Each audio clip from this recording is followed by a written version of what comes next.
It's your favorite president here. B-Radio's so good, even I tune in every week to hear what they have to say. And I've got a fantastic piece of news. The best news, really. You can go to babylonb.com/plans and use promo code B-Radio to save bigly. Together, we can make satire great again. Thank you and God bless America. Factually inaccurate. Morally correct. This is Babylon B Radio. Our top story. In a tense exchange with the press, President Biden defended himself against charges of corruption and bribery, claiming that a recent $10 million payment to his cat Willow is, quote, totally legitimate and there's nothing weird about it at all. Listen, folks, it's none of my business what deals my cat's making around the world. I know nothing about it.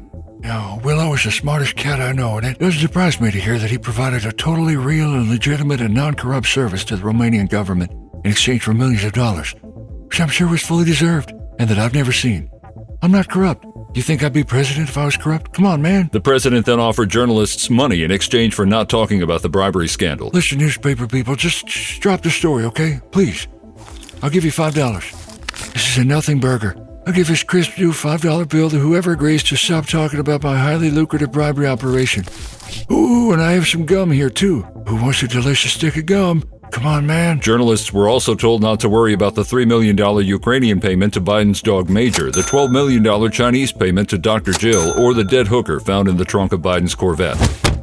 Joe Biden has been awarded an honorary doctorate degree from Howard University, a rare honor bestowed upon him just 3 years after he became honorary president. Howard University, named after the intellectual and philosopher Howard the Duck, granted the honorary president the prestigious honorary doctorate because of his, quote, unity-based unification and popularity among oligarchs and oil tycoons. Honorary President Biden was then asked to say a few words whenever he was finished eating his new diploma. I'll tell you what, Stanley, it's an honor to be honored for all those birds flying in my attic. If you've never seen a doctor poop his pants before, now you have. After the speech, Biden then took off for an extended weekend at his beach house in Delaware, enjoying a well-deserved rest after working a brutal 5 hours last week. Biden's accomplishments ranged from staring blankly at members of the press corps while they shouted questions, reading reporters' questions to them from cards he'd been given in advance, sharing folksy anecdotes about how much his dad loved the gays back in 1962, and telling people without legs not to jump. Sources close to the president say they hadn't seen him this energetic since a shampoo factory opened down the street from his beach house.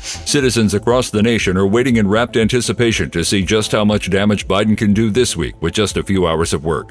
A new USA Today poll has found that an overwhelming majority of Democrats are in favor of welcoming immigrants from Central and South America into other people's neighborhoods. The study showed that Democrats are very pro-immigration as long as the immigration is to areas very far away from themselves. We found that 92% of liberal Americans are strongly in favor of as many immigrants as possible moving into the country, as long as they never have to see them or deal with them in person. This just goes to show that Democrats are some of the most loving and welcoming people, as long as other people are doing the loving and welcoming. Pollsters also confirmed that a majority of Democrats are in favor of raising taxes to pay for social programs, as long as the taxes are paid by other people. House and Senate lawmakers have reportedly come to a deal to avoid defaulting on the national debt by raising the debt ceiling to infinity million billion plus one. The debt crisis has been averted. This is now the future's problem.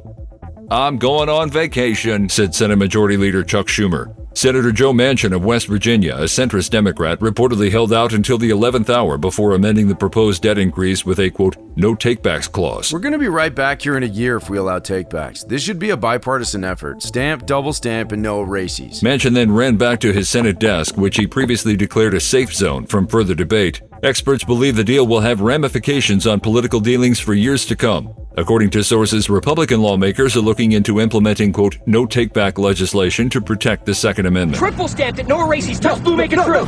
Appearing before the Senate beneath a mysterious hooded robe, California Senator Dianne Feinstein addressed her recent absence to a hushed audience. An attempt on my life by the Jedi has left me scarred and deformed.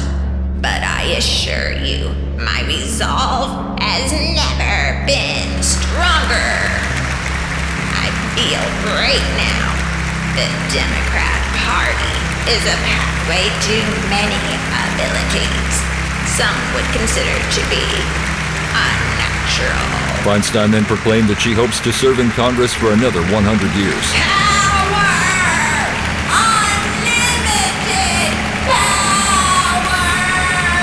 Shouted the scarred senator over the applause while whirling her electric wheelchair in circles until it ran over the foot of Senator Bernie Sanders. Witnesses later saw her at a Planned Parenthood benefit looking as lively as ever in a speech in which she praised the abortion provider for its skill in killing younglings.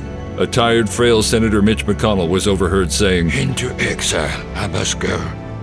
Failed I have. Before escaping to the swamps of Kentucky with intentions of waiting for the chosen one with wavy blonde hair and orange skin to rise to bring balance to the force. Governor Ron DeSantis has signed an executive order to prevent Link, the hero of Hyrule, from wearing the female clothing of the Gerudo people. This is totally disgusting, and it's completely inappropriate for Florida's children to be exposed to this. Link is a male, and males should dress like males. He shouldn't be trying to sneak into Gerudo Town anyway. It's a town completely populated by women. This is as egregious as trans males using a woman's locker room. I will not allow this woke nonsense while I'm governor of Florida. The new legislation will prevent the sale of Zelda games that feature Link wearing Vi clothing, fairies that vaguely resemble drag queens, or that clearly gay construction worker named Bolson. Link is supposed to protect Princess Zelda, and he's terrible at it. He's always losing her and putting her in danger. Maybe he'd be able to do his job if he wasn't distracted by all this woke garbage. Enough! In response, California Governor Gavin Newsom aired a national media ad encouraging Link to come to California, where he will be embraced for living his truth. In what is sure to provide much-needed relief in military spending costs, officials at the Pentagon have announced that rather than dropping bombs, the United States Air Force will begin dropping morbidly obese airmen on enemy targets. Our new relaxed weight and fitness standards play right into this decision. When we take a look at the growing American population, and I use the word growing literally, we realized we were not utilizing all the resources available to us. So we decided to save a fortune on bombs, round up a bunch of fatties, and use them to inflict some serious damage on our enemies. Critics had questioned the Air Force's recent decision to loosen its body fat requirements for applicants, arguing that this will result in a less healthy fighting force and will make it difficult for aircraft to get off the ground. Air Force leadership says these detractors simply don't understand the full initiative. This isn't about the health of our service members. This is about getting the biggest blobs of blubber we can find so we can drop them on the enemy encampments and totally annihilate them. It's simple physics. The Air Force has pledged to proceed with the program, despite the controversy. We're already ordering up massive shipments of donuts to entice these types of applicants. If these fat boys don't turn out in large enough numbers, we'll just have to recruit your mom. In an absolutely genius move, Elon Musk has announced a plan to save at least 22% on Twitter executive salaries by hiring a female CEO. This is just another step toward making Twitter financially viable. When I initially told this individual she got the job, she asked for a very small salary and then just started apologizing a bunch.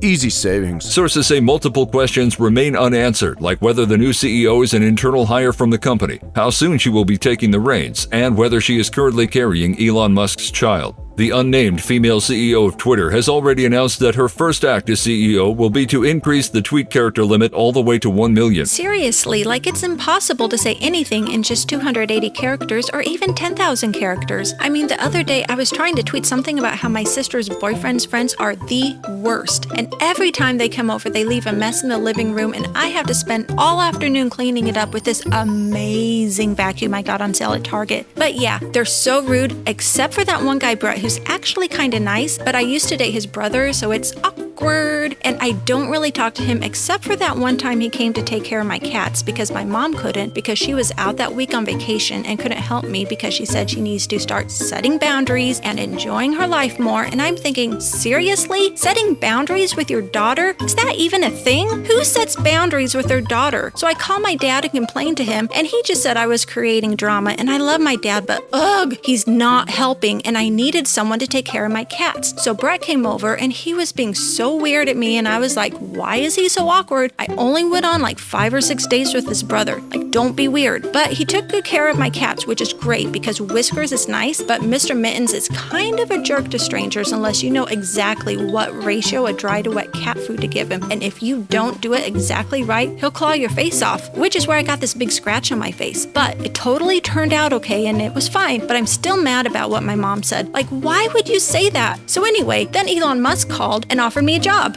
Yay! Hey, are you even listening to me? At airtime, the new CEO decided to change course and up the limit to 2 million.